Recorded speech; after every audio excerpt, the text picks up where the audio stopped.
Okay, our next topic is all about the physical state or forms of poison. A poison is more rapidly absorbed when it is in gaseous state than in solid or liquid form. Also, the solvent containing the poison exerts a marked effect upon its action. Thus, between alcoholic and watery or oily solution, the first is more rapidly absorbed. So, it's more the poison is more effective when a poison is formed in like gas or gaseous state, because human as we are, we always inhale to breathe, and we breathe, we can possibly inhale the poison. That's why it's more uh, rapidly effective if the poison is form of gas. Next is dilution. Generally, when a poison is diluted, the absorption is rapid, thus resulting to intense toxic effects. An exception to this is in the case of corrosive poisons. Corrosive poisons produce less toxic effect when diluted. Yes. Dilution is the poison when diluted is more absorbed, because when a poison is being diluted, the volume, the amount of the poison will increase, and yet if you intake that poison, that is more rapidly effective or poisonous. An exception of this is corrosive poisons. Corrosive poisons can be found in our household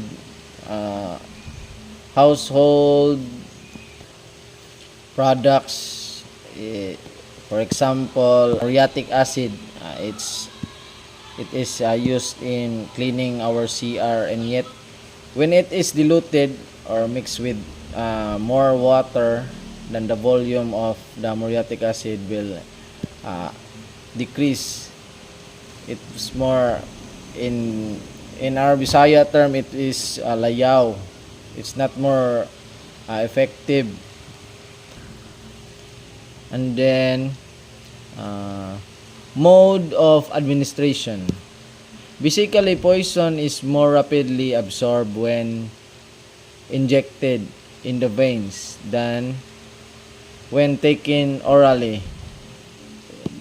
The intravenous route produces more rapid effects. Yes. Imagine if mo karon binisayon og kuan, mutumar kag tambal, mas effective ang mag-agi sa veins kay sa og orally man god, daghan pa kay siyang agian nga makuan pa siya kaning ma-delay pa siya sa imong stomach, dili na ma-absorb dayon, unlike sa veins nga rekta sa imong ugat, sa imong muscles. Association with other poisons. Association with other kinds of poisons may increase the toxic effects. For instance, morphine and chloral together has greater effect than alone. Yes, we all know that two is better than one. That's why it's more effective when it is combined, because there are two substances that can have an effect. Okay, let's move to entrance and elimination of poisons. Poisons may enter the body through mouth, skin, nose and eyes, rectum and vagina, hypodermically, intravenously, and they may be eliminated by emesis or vomiting, respiration or exhale, inhale and exhale, feces by discharging foods in by digesting, urine by urinating milk, sweat, saliva, and tears. So, posology is a science which deals with the study of the dosage of medicine to be administered within a certain period. It's very more sabotable. The science that deals with the study of dosage. So we all know what is dosage. Let's move on to medicine. Medicine is any substance which can be administered to correct or alleviate the disease or disordered state of the system. Medicine, we all know that medicine is like an antidote. It cures illness. Just like if we have cough or fever, we drink medicine. Dose is the quantity of medicine to be administered at one time. The dosage concept is important whether a drug acts as a therapy or poison. It will depend on the dose. Even water is poisonous if too much is ingested. So dose is poisonous when it's if it's too much. Then let's move on to types of dose. Here we can see the safe dose. Safe dose is one that does not cause harmful effects.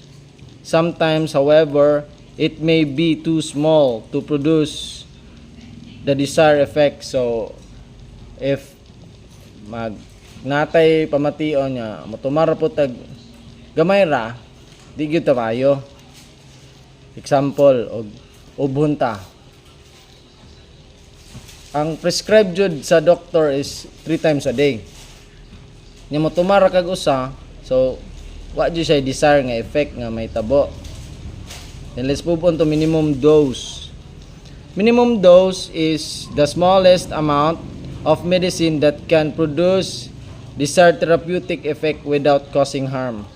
So, safe dose, wala gyapon to siya harm kay kulangon. Kani minimum dose, mo ni siya kanang sakto-sakto lang na siya effect.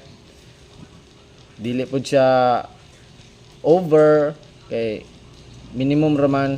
Kumbaga, imong og sa kan akong scenario gani tumar kag tambal sa or example sa ubo, kung tumar kag minimum dose, it means 3 times a day. 3 times a day. Nay dayon ang maximum dose is the largest amount that will cause no injury but the same time produce the desired therapeutic effect. So just like the antibiotics, the maximum dose of antibiotics are 4 times a day. Once gani mo lapaw na kag tulo sa nakasaupat, it means the maximum dose. If ever nga nara siya sa tulo, nara kas minimum dose. Let's move on to maximum dose. If mula pa kasi mo maximum dose, diya na mosulod ang overdose. Then let's move on to toxic or poison dose. This is one that is harmful both to the healthy and the sick. So if kaning toxic or poisonous dose, diri na tong mga grabe na kayo, overdose na ni silang mga dosage. Kumbaga, pag tagaan kag milligram nga 1,000 milligram, muna na siyang doble or triple, poisonous na siya. Bisan to dog tambal na siya nimo sa imong sakit, pero naadya po siya harmful effect. Then lastly, fatal or a lethal or fatal dose is the dose that kills. So mo ni siya kanang nay mga mamatay bitaw og kuan kanang some kind of mga party drugs. Mo ni siya kuan kanang nasobra na kayo ba, dako kayo dosage ang classic drug, and then dili na kaya sa imong lawas, there's a possibility nga mamatay ka. So let's move on to antidotes. Antidote is any agent that neutralizes a poison or otherwise counteracts or opposes its effect. So ang antidote is kumbaga mo ni siya kuan, if na poison na ka, mo ni siya cure. Then action. To act as an antidote, it may A. remove the poison from the body, emetic. B. It may mechanically prevent its absorption, demulcent, cathartic. It may change the physical state or chemical composition, mausog ang lagan sa kuan sa poison. Then letter D, it may act upon the function of the body so as to overcome the effects of its absorption. So antidote can delay the effects of poison and kuan makuan niya kaning kumbaga walang bisa ang iyang mga effects. And then let's move on to kinds of antidotes. A. Chemical or true or specific. B. Mechanical antidote or antidotal measure. C. Physiological antidote or antagonist or symptomatic antidote. Chemical or true or specific antidote is one that makes the poison harmless by chemically altering it. So mo kuan siya, iwala yung absorption. Ngayon, sa mechanical antidote or antidotal measure is an agent that removes the poison without changing it, coats the surface of the organ so that absorption is prevented. So muna siya kuan some ways to kuan prevent poison. Then physiological antidote, symptomatic antagonist is an agent that acts upon the system so as to interact and effects of the poison. So mo ni siya mo kontra sa mga effects sa poison. Kaning emetics is an agent that causes vomiting. So by this emetics, this can be one of the exits of the poison, vomiting. Cathartic is an agent that produce intestinal evacuation. So di siya ma-absorb kay may nahitabo nga intestinal evacuation if na-intake nimo. Uses of cathartics: to remove the compound that is formed by the action of chemical antidote. Number 2, to hasten elimination of poison. So paspas kay siya makuha ang poison. Then here we have demulcent is an agent that forms a protective film, soaks and protects the part where demulcent is applied. Precipitants are substances that prevent absorption of poison by precipitating them and rendering them insoluble. And then lastly, cause of death in poisoning: number 1, cardiac failure; number 2, respiratory failure; number 3, general devitalizing; then number 4, shock to the nervous system. So it's very sabotable. I hope you understand my report, and thank you.